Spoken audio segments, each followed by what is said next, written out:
Students and all followers of this education program, Teacher Kakuru is in the house. I want to welcome you to this lesson this morning and ask you to continue watching BBS TV, the best TV in the country. I am here to proceed with our child education program as most of them stay at home. But I want to thank the government for allowing the candidates to return back to school and inform you that we shall continue to serve you even when the candidates are back at school. We still have the senior 5 students, we still have the senior 3 students and the other classes. Our program will continue unless there is any decision like making sure that the rest of the students go back to school as well. When I was last year for mathematics, I left here an exercise that we shall be starting with this morning. And the numbers, I have been able to put them back on board. So we shall start by working through these numbers, and we shall definitely progress to the next part of the lesson shortly after. We had 2 numbers left. Remember, we were looking at impulse. We are looking at impulse and momentum, and we had defined impulse as the product of the force and the time for which the force acts on a particle or on a body. So if we may recall before we look at the actual questions, we said that impulse, which we can denote with letter I, is force times time. Let us remind ourselves, we said impulse is force times time, but we are aware that force is mass times acceleration. And we are aware also that acceleration is velocity minus final velocity minus initial velocity over time. These are 3 expressions. When we fit in the expression for force here, we get our first equation here. When we substitute in for force, we get our impulse as the mass times the acceleration times the time. And when we substitute in for acceleration, we get our impulse as mass into v minus u over t times t, which finally gives us that impulse is actually the change in momentum. This one. So apart from impulse being the product of force and time, we were able to see that impulse can actually be the change in momentum, where m is the mass, v is the final velocity, and u is the initial velocity. We now focus on to the solution for the first number of the exercise. Definitely, as usual, I want to thank the students that continue to work through these numbers, starting with those that usually work through the numbers even before I reach home and send me a feedback. For those that worked through and you're not sure whether you got the correct answer, let us work through number 1. We are given a mass. The mass of the bullet is 30 grams. We shall convert it into SI units, which will be 30 out of 1,000 kilograms. We can simplify this to get 3 out of 100 kg. We are given that is fired into a wooden block at a speed, the initial speed of the bullet is 300 meters per second, and it is broad traced in that time. Broad traced means that the final velocity of this bullet is 0, and this happens in 0.03 seconds. And they want us to find the average resistance. They actually want us to find the force. They want us to find the force. The average resistance is going to be the force. So, if we use our expression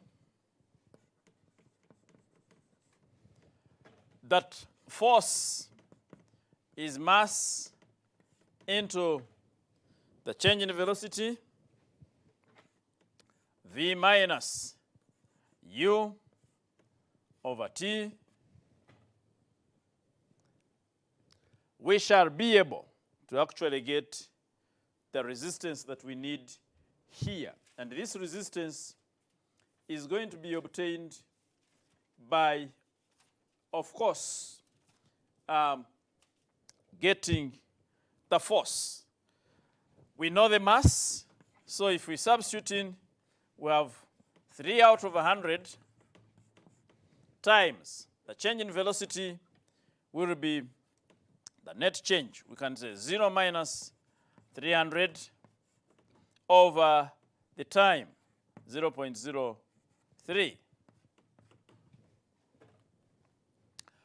This is going to give us a value of 3 times 300 over 100 times 0.03. When we compute this, we shall get a value of negative 300. These 2 zeros will drive the decimal point out of here, giving us 900 out of 3. And this will give us the resistance as 300 newtons. The resistance, or what we have called the average resistance, will be 300 newtons. The average resistance will be 300 newtons. The negative value here can be ignored by taking the magnitude. Remember, force is a vector quantity, and therefore we can take a magnitude. Alternatively, we could feed in this as a magnitude, and we say it is 300 minus 0. So we are saying that the average resistance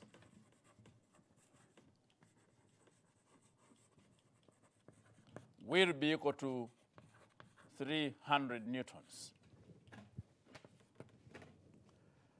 When we move to the second question, they have again given us mass. The particle has a mass. The mass is 0.5 kilogram. It is moving with a velocity of, this is the initial velocity, 6I minus 7J. They are saying when it is given an impulse, they have given us the impulse as 3I plus 11J. They want us to find the final velocity, V. To the students following this program, I want to advise you that it is always very important to identify what they have given you and identify what they want you to find. Identify what they have given in the question and what they want you to find. That will quickly lead you to identifying the right or appropriate formula to use. So we already know that impulse, just like we started the formula or the lesson, impulse is given by the change in momentum. We shall use the fact that impulse is equal to momentum change, or momentum before collision minus momentum after collision. And now that we want V, and we have the mass, we have the initial velocity, we have the impulse, we can say that our impulse, which is 3I plus 11J, should now be equal to 1/2. If I factor it out, the mass is 1/2, into the V, which we actually want, minus the U. The U is 6I minus 7J. Here, we need to put that bracket there, otherwise the computation will not be right. Since we want v, we can multiply by a half both sides. Multiply by 2 both sides to eliminate the half here. These two will go with that a half. And we shall have our 6i plus 22j being actually equal to v minus, I'm opening this bracket here, so I'll stay with 6i, and this becomes a plus 7j. I will stay with the v which I want over here by carrying the whole of this and bringing it there. So my v finally will actually be 6i plus 6i. This 6i crosses to become a positive, it adds itself there, plus 22j. This 7i will cross to be taken away from the 22, meaning that our final velocity will be 12i plus 22 minus 7 will give us 15 plus 15j. The velocity which we want is actually this velocity here of 12i plus 15j. We shall get our velocity as 12i plus 15j. If this velocity had units over here, it is incumbent upon the candidate to put the units. If it has units of meters per second, you are expected to attach that unit there. So our velocity is obtained as that. And for those of you that tried out these two numbers, you can now confidently say that you got them right. You can confidently say that you got these numbers right.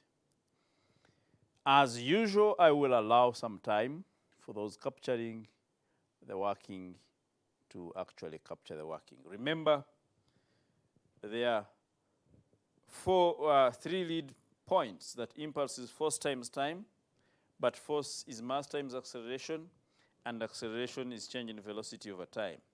When we feed in acceleration here, we get another expression for impulse as change in momentum. So depending on the information they have given you in the question, you can actually find impulse by getting force times time directly. We looked at that. But you can also find impulse by using change in momentum, as we have seen in the second number over here. As we have seen in our second number over here, you can be able to find impulse. As we capture the solution, you will allow me to clear off the question area as we wait to look at the next concept.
I hope that you're now done with capturing that. I want us to look at the next part that we partly defined in our introductory lesson. We talked about momentum.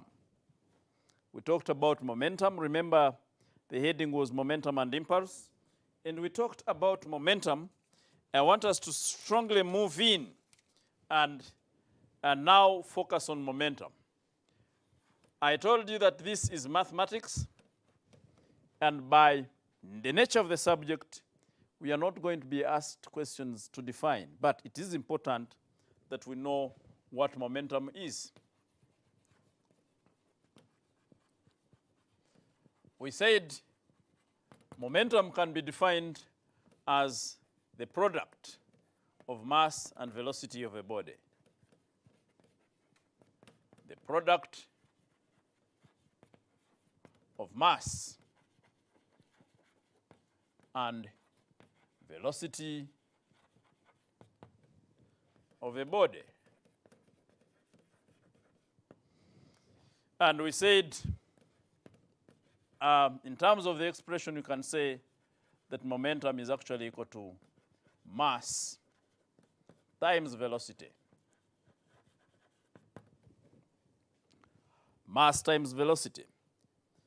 In our discussion today, we are interested in finding out what I will call the law of conservation of momentum. The law of conservation of momentum.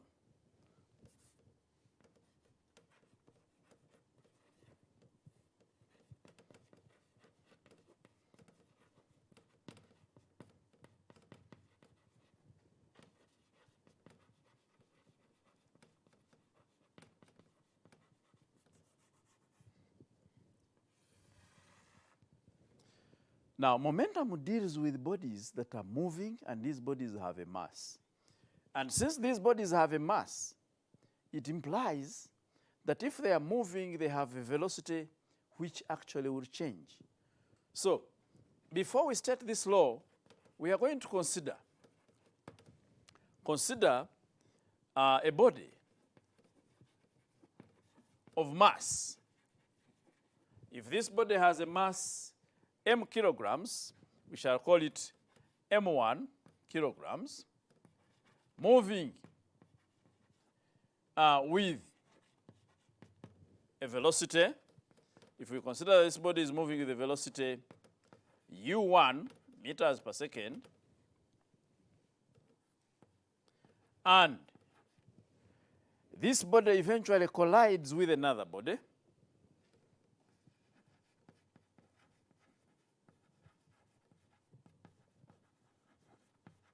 if it collides with another body of mass m2 kilograms, also initially moving with a velocity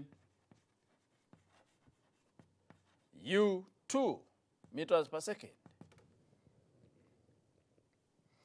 There are two types of collision here that we shall talk about. When these bodies collide, there is a possibility that they can move together. That is condition one, or possibility one. There is also a possibility that they can move separately. Now, if they move together, they move with a velocity that we call in science common velocity. If they separate after collision, they will move with different velocities. And these types of collision are different. Where they move with a common velocity, we say that the collision is inelastic. And where they move with different velocities and separately, we say that the collision is elastic. So we shall consider that this time around, they have an elastic collision. Body one is moving with velocity u1 and has a mass m1. It collides with body 2 of mass m2, which is moving with u2. And if after collision,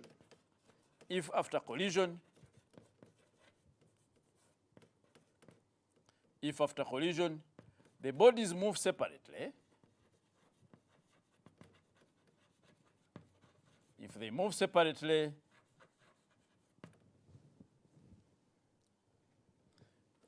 with new velocities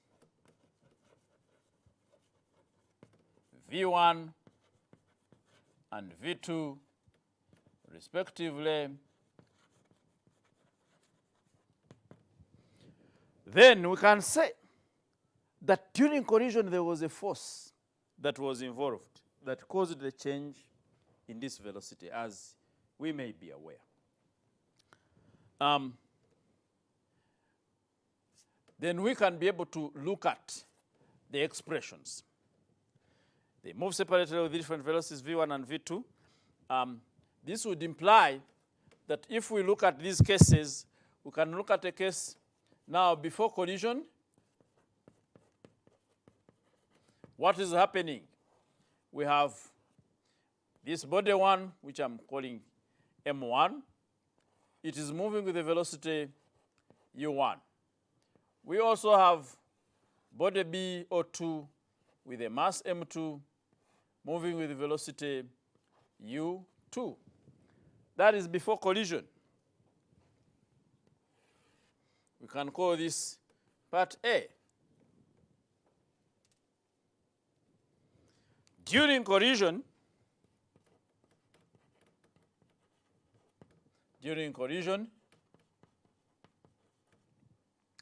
these bodies are expected to now have collided, so they are in contact. They are in contact. This, remember, is m1. It will receive an impulse that is associated with a force due to body 2. And similarly, m2 will receive an impulse associated with body with force m1. And after collision,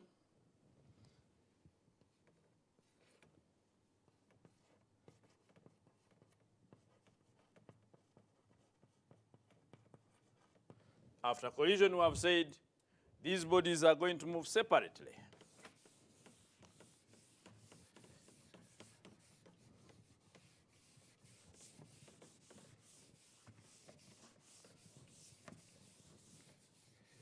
If after collision they move separately with different velocities, then it implies that we are looking at m1 and m2. m1 now moves with the velocity, and by our definitions, you can tell that the symbols we are using are actually illustrating that now they attain the velocity that we can call final velocity. After collision, they have attained new velocities, and therefore they are moving with that. If the impact at collision takes a time t, if it takes a time t, we can therefore be able to derive different expressions. We can be able to derive different expressions. We can say before collision,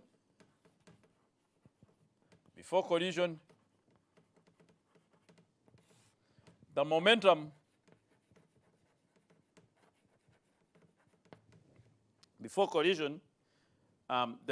can be got as m1, u1, and m2, u2. After collision, the momentum can be got. But we want to derive an expression for conservation of momentum. So using the formula that force is equal to ma, we shall say for the body of mass m1, Since the velocity has changed from u1 to v1, the force acting on m1 is 2.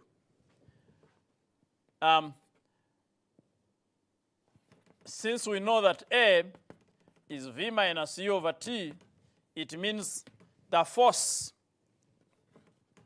F2 acting on m1 causes the change in velocity. It causes the change in velocity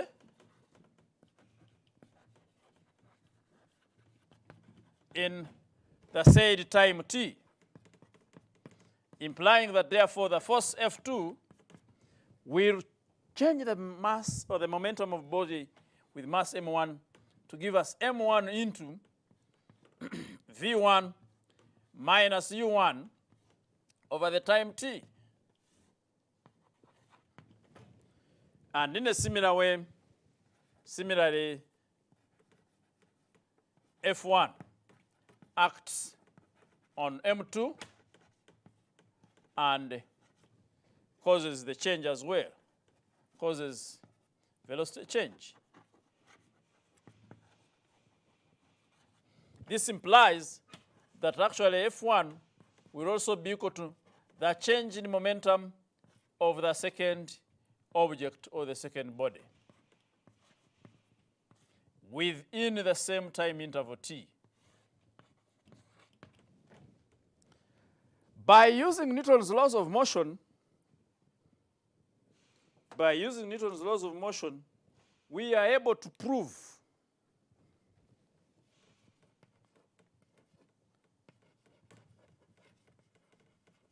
the third law of motion specifically states that the forces F1 should be equal and opposite. So if F1 is equal to negative F2 or the other way around, does not matter. F2 can be equal to negative F1. It is the same. It implies that if we apply, I will use this one, my F1 is now M2 V2 minus U2 out of T should be equal to negative F2, which is negative M1 into V1 minus U1 over T. Definitely, the time T will cancel. And if we rearrange, we shall have M2 V2 minus M2 U2 being equal to negative M1 V1 plus M1 U1. This negative times the negative will give me a positive there. If I rearrange, I finally will be able to get the M1 U1 plus M2 U2 being equal to M1 V1 plus M2 V2. If you're following this lesson, I want to tell you that the expression we have gotten now confirms that actually there is what I would call you conservation. I will tell you is called conservation of momentum. I will shortly state that the law of conservation of momentum, which we are yet to state, but which is depicted by the expression I've just got, states that in a system of colliding bodies, the total momentum before collision is equal to the total momentum after collision. The word conservation means that you don't lose.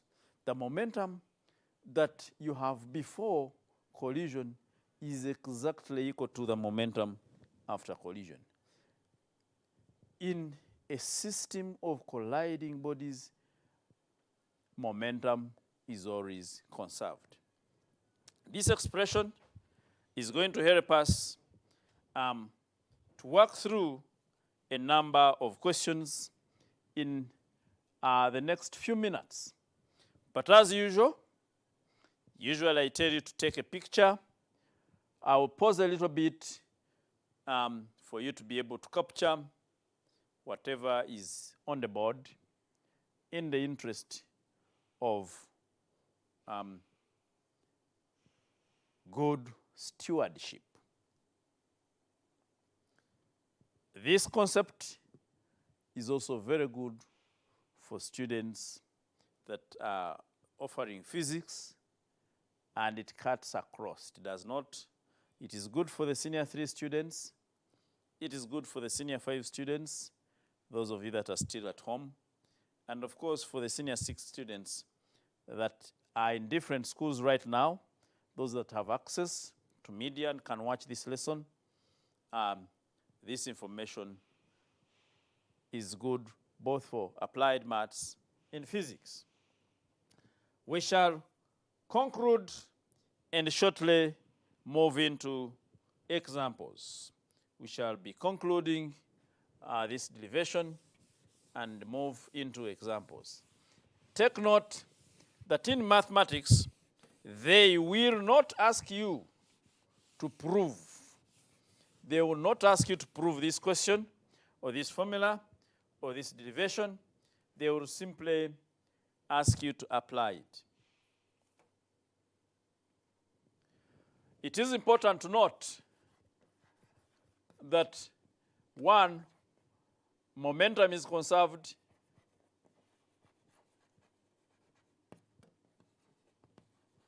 in both types of collision. Momentum is conserved in both types of collision. I will say in both elastic and inelastic collisions. It is important to note that momentum is conserved in both elastic and inelastic collisions. And in a perfectly elastic collision,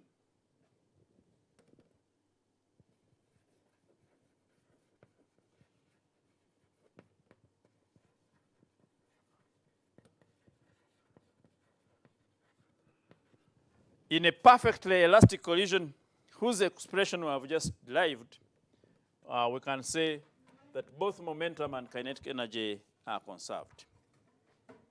Both momentum and kinetic energy are conserved.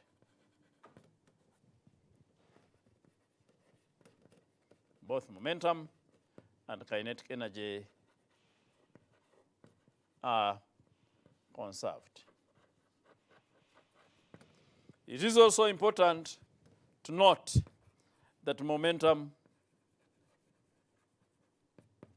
is actually a vector quantity. This information is very important for us to progress.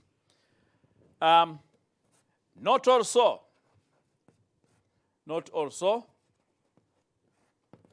that initial momentum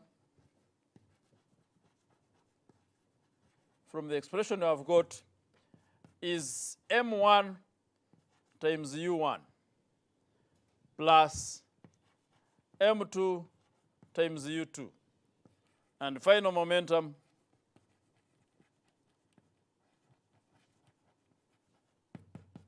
is m1 v1 plus m2 v2 for a body that, or for bodies that move separately after. I can also say that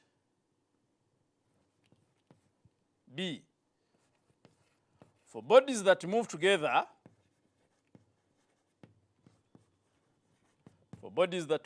after collision,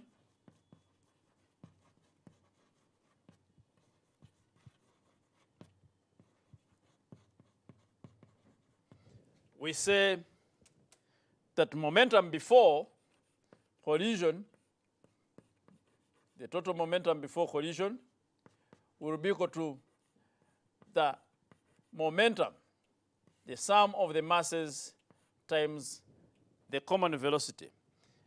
We say this v is the common velocity, where v is the common velocity. Questions can be set, and they are telling you to find the common velocity, and that expression, this expression here, will come in handy. Will come in handy for the candidates to be able to actually find the common velocity or any other relevant information the examiner may want. So we shall have our first example here on the use of the law of conservation of momentum.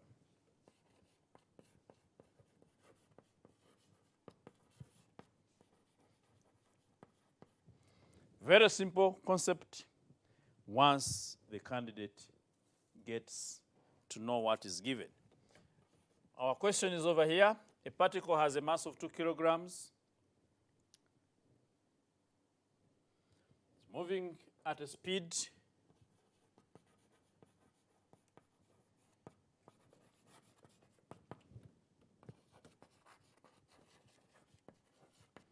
of 10 meters per second, collides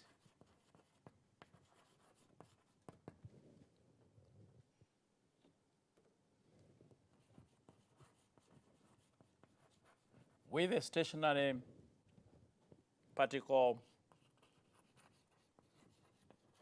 also of known mass. The mass of the particle is 7 kilograms. If the particles move together,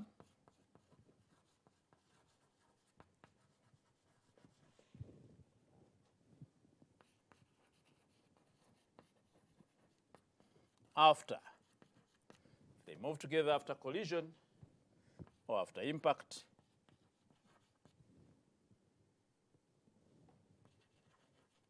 with a speed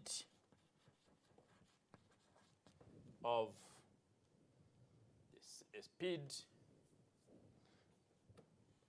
they are telling us they move together after impact with a common speed.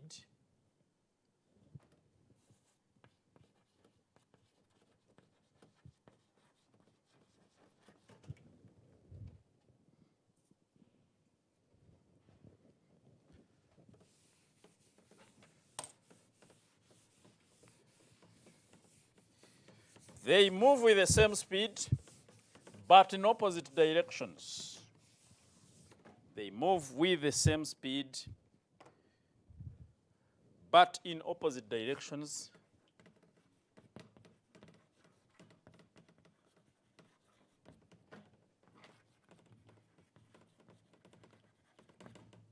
They want us to find the loss in energy, the loss in kinetic energy.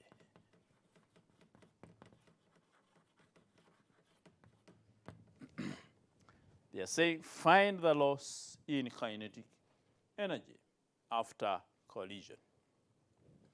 After collision.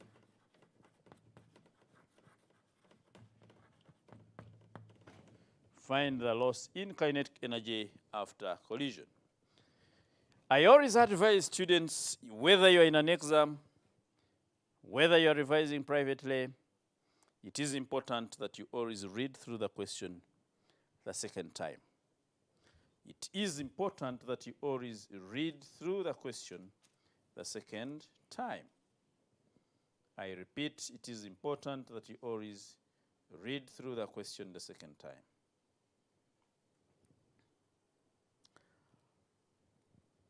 The question is over here, and since our time is fast spent, we shall interpret it and be able to allow time for the candidates following this lesson to copy the solution after. We have two cases or two particles. The first one has a mass of 2 kilograms and is moving with the velocity or the speed which is the initial speed of 10 meters per second. The second particle has a mass of 7 kilograms, and they are saying it is at rest. Stationary means that it is not moving. Then they are saying the particles move together after impact. After impact, these particles move together. After impact, they move together after impact with the same speed but in opposite directions.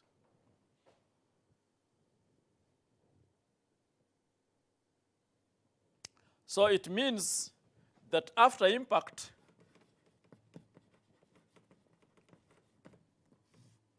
if this is the 2 kilogram mass, it can move in this direction. And if this is a 7 kilogram mass, they are saying they move together, it should be able to move, because they're saying in opposite directions, to move this side, but with the same speed. Since they want us to find the kinetic energy change, we shall be able to find the kinetic energy before collision. Before collision,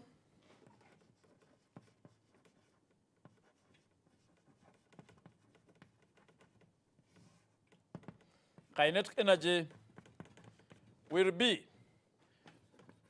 we are all aware that kinetic energy is given by a half times mass times velocity squared.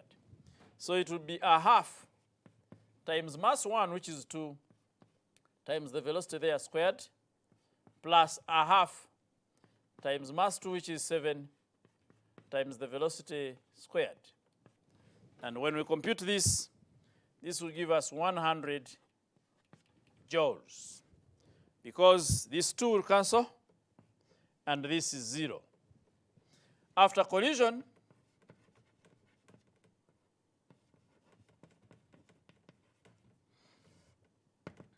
the kinetic energy will be a half times the mass times u squared plus a half times the mass of the second one times u squared. This is going to cancel, and this will give us 3.5 u squared plus u squared, which will give us 4.5 u squared joules.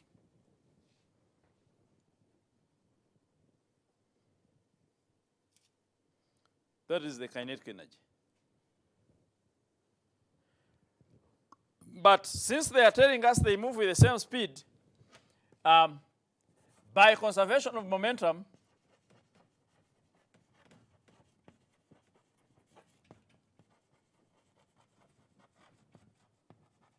we keep these values there. By conservation of momentum, momentum before collision will be 2 times 10 plus 7 times 0, and should be equal to 2 times minus u plus 7 times u. Because this is moving in a negative direction, it is negative. So our 20 will be equivalent to 5 minus 2, 7 minus 2, which will give us 5u, implying that the u is actually going to be 4 meters per second. That common velocity which we need here is going to be 4 meters per second. After getting that common velocity, we can get the kinetic energy after collision, which is given by that expression there. We can get our kinetic energy after collision. This implies that Ke after collision is, this was u squared plus 3.5, which is 4.5. So it is 4.5 times 16. When we compute this, it should be able to give us 64 plus 4 times 60 times 16 is 64, and we add on 8. That will give us 72 joules. That will give us 72 joules. So the kinetic energy before is 100. The kinetic energy after is 72. And therefore, we can get the change or the loss in kinetic energy. The loss in kinetic energy can now be obtained from there. We can get our loss in kinetic energy.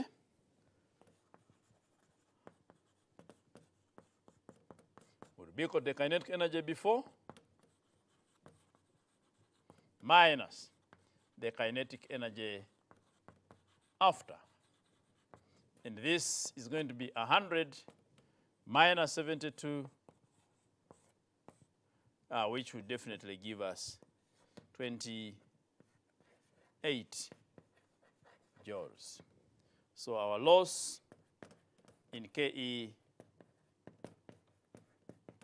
is equal to 28 joules, and that is what this question required us to find. That is what this question required us to find. You must find the kinetic energy before, kinetic energy after, but since we need the initial velocity, the velocity after impact, which I called u, we need to find its value. And then feed it in, get the kinetic energy after, subtract the two to get the loss in kinetic energy. Usually we say that the kinetic energy after is usually smaller than the kinetic energy before because energy is lost in form of heat and sound during collision. Energy is usually lost in form of heat and sound during collision. The reason why the kinetic energy before is always less than the kinetic energy after. I'll put a few questions here that you can try out. I'll put a few questions here that you can try out in the interval between now and when we meet next, as this lesson comes to the end.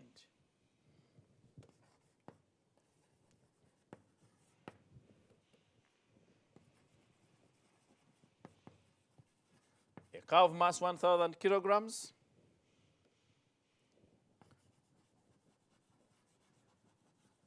traveling at uniform velocity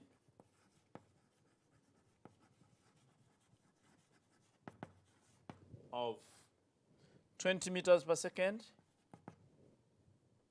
collides perfectly. Collides perfectly inelastically with a stationary car. When they say stationary, it means that car is not moving, it's at rest. Of mass 1,500 kilograms. They want us to calculate the loss in kinetic energy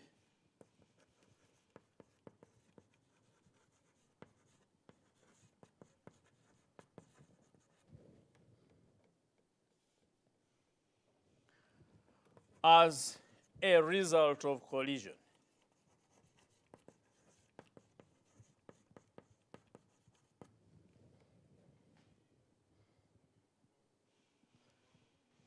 Perfectly inelastically is the keyword here you need to find out. And I want to say that is one of the questions. The other question would require you to use differentiation. We shall discuss this, but I can summarize it and say a particle of mass 0.4 kilograms has a position vector, a position r being equal to t squared plus 4t into I plus 3t minus t cubed into j, where t is time and r is the position.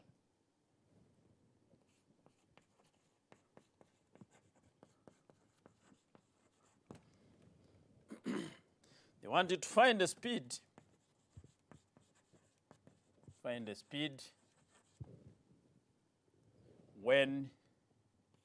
find the speed of the particle at t is equal to 3 seconds. Find the speed of the particle at t is equal to 3. This is a position, and to find speed, speed is defined as the rate of change of distance with the time. Distance divided by the time. The speed would require you to differentiate this expression and then substitute in the value of time. As we wind up our lesson, I want to remind you that, of course, when we meet next, we shall be starting from there. Inelastic collision is where bodies move together after collision. And we have said elastic collision is where they move separately with different velocities after collision. Inelastic, they move with a common velocity. Elastic, they move separately. And we talked about that momentum is conserved in both types of collision, but kinetic energy is only conserved in a perfectly elastic collision. I want to remind you to continue reading. I want to wish you a nice weekend. And of course, before I get out of the studio, I want to encourage you to make sure you have captured this thing. Take a picture of the question or the exercise questions, work through them. As usual, those that are able to send the answers, please send them. Those that are not, we shall be able to look at this number the next time I appear here. Enjoy your weekend. Keep following the SOPs. Remember, COVID is there. It is real, and we all want to survive it. God bless you. Gachali Mabaga. Bw'osomeseza omwana wo mu masomero ga Giant Schools omuli kampasi y'e Bombo Kalule n'ey'e Kabalagala, toba na bweraliikirivu bwonna.